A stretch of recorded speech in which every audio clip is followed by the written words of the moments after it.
Good morning, my name is Daniel. Most of you know that I'm interested in machines, so that's why I chose to tell you about my great-uncle Reg and his work.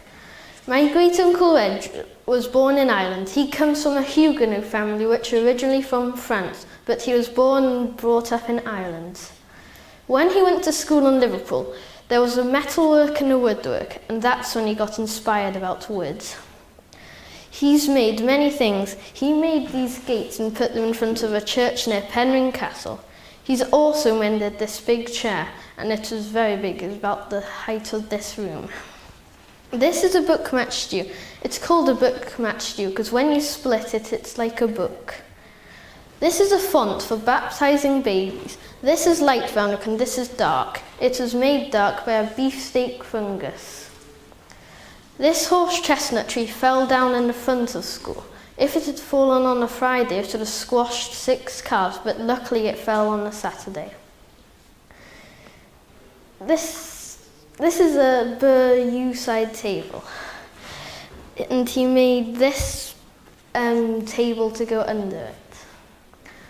He had a big heart attack lately, and he has had surgery, and he's got a big stitch going down his tummy. Thank you for listening to my talk. Are there any questions? Thank you, Daniel. Right, I'd like to hear a little bit more about this very big chair for a start. So how did he get involved with that? What was that about? I think someone just sent it to him to mend it. I think it came from the mountains. Right, so is that back up there in the mountains now? Do you know what they organised? Was it an organisation or was it a person that owned that? I don't know. Not sure. It's a strange thing, isn't it? A big chair like that. Now, this fallen tree, was this near to where he lives or something? Tell me a bit more about that. It was in the front of school and it fell down and he came and cut it up into small pieces and took them to his house. Right, and did he make something out of those smaller pieces? Probably. Don't know what yet. That would be interesting to know, wouldn't it? Maybe bring it back to the school. That would be an interesting thing. So of all of the things that he has made, what is your favourite, would you say, and why? Probably the gates. Why? Because they look good. They do look good, they do. Who's got a question for Daniel that they'd like to ask about Uncle Reg? Where can you find the beefsteak fungus? On trees, maybe. Toby? Would you use the book match stew for anything specific? I don't know that. I'll find it out for you.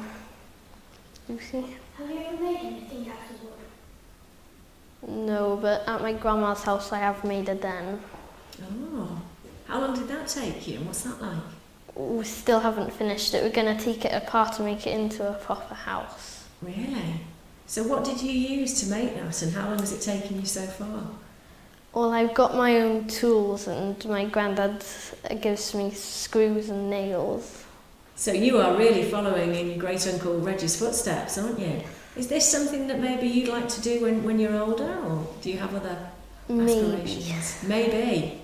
It's in the family, isn't it? Another question. Karen. What does the 6-headed boulder do? If you put a plank of wood in it, it carves it into the shape you want. Okay. Thank you, Daniel. We're going to move on now to your next section. So what would you like to do for us next? My poem. Right. Great Gran is Manic on Her Motorbike by David Harmer. I chose this poem because I find it very, very funny. Shout out loud, say what you like. Great Gran is manic on her motorbike. Last week her helmet touched the stars when she zoomed over 30 cars. She didn't quibble, she didn't fuss when they added a double-decker bus. Shout out loud, say what you like. Great Gran is manic on her motorbike. She's a headline-hunting, bike-hunting, wacky-wild one-woman show. She revs and roars to wild applause. There's no place a bike won't go. She gives them shivers, jumping loose and bouncing across high wires. With a cheer, she changes gear and flies her bike through blazing tyres. Shout out loud, say what you like. Great Gran is manic on her motorbike. She told me When she quits bike riding, she's going to take up paragliding. I'll always be her greatest fan, my dazzling, daredevil, manic great-gran. Thank you, Daniel. So we will move on now to your reading. Would you like to bring your book to me? So you've prepared around about 12 to 15 pages, yes? Would you like to show me where you've started and where you've gone up to? Right. So have you got a favourite bit within these pages? It's all good, is it? Right, let's see. So if I just mark this very lightly with a pencil and then you can rub it out later, very gently. So if we start here, you can't stay with Granny tonight, and let's read down to past them. That's all right.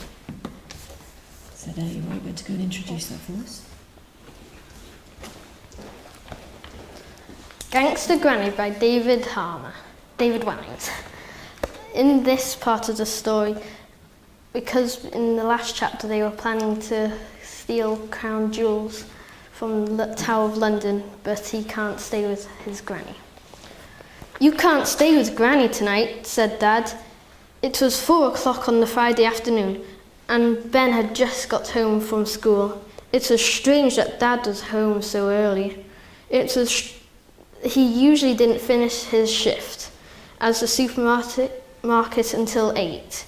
Why not? Asked Ben, noticing his dad's face was dark with worry. I'm afraid I've got some bad news, son. What? Demanded Ben, his face darkening with worry too. Granny's in hospital. A little while later, once they'd finally found a parking space, Ben and his parents went through the automatic doors of the hospital. Ben wondered if Mum and Dad were ever going to find Granny in here. The hospital was impossibly tall and wide, a great monument to illness. There were lifts that took you to other lifts, mile-long corridors, signs everywhere that Ben couldn't comprehend. Coronary care unit, radiology, obstetrics, clinical decision unit, MRI scanning room. Confused-looking patients on trolleys or in wheelchairs were being wheeled up and down by porters as doctors and nurses who looked like they hadn't been to bed for days hurried past them. Thank you very much, Daniel. Give him a round of applause.